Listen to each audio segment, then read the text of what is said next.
Padami ang humangang mga Pinoy sa ginawang aksyon ni Tyler Lam na kung saan nilabas niya nga sa social media ang kanyang sentimento na hindi siya masaya sa ginawa ng national team ng Thailand. It's a big joke daw ayon mismo kay Tyler Lam dahil nga itong sina Justin Brownlee, Remy Martin at iba pa ay hindi nga pinayagang makapaglaro sa darating na SEA Games.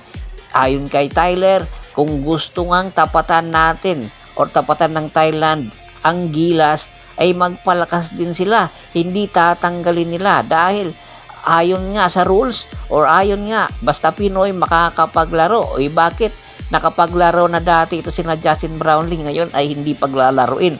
Ito ang kanyang problema at sentimento kaya hindi na rin siya maglalaro sa paparating na SEA Games para lang sa ganon malaman ng mga Thailander na gusto nilang or gusto ni Tyler Lam kung makikipaglaban at manalo, syempre yung patas na laban, di ba?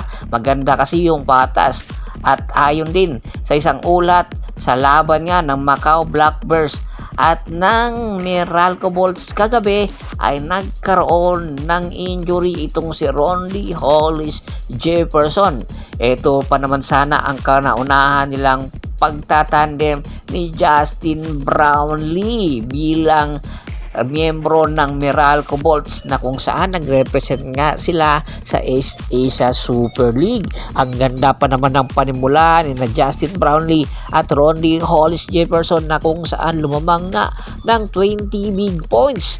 Nang magkaroon ng injury itong si Ronnie Hollis Jefferson, unti-unti nga pong dumikit ang mga Macau Blackbirds kaya naman muntik pang madali ang panalo na sana na laban ng Meralco, pero sa huli ay nagwagi pa rin ang Meralco Bolts kaya aabangan natin ang magiging resulta sa test na isinasagawa sa injury nitong si Ronnie. Hopefully daw ay hindi malala kaya aabangan natin kung ano pa ang kayang gawin ni na Ronnie Hollis Jefferson at Justin Brownlee. Makukuha ba nila ang East Asia Championship ngayong taon? Tingin nyo makukuha ba ito?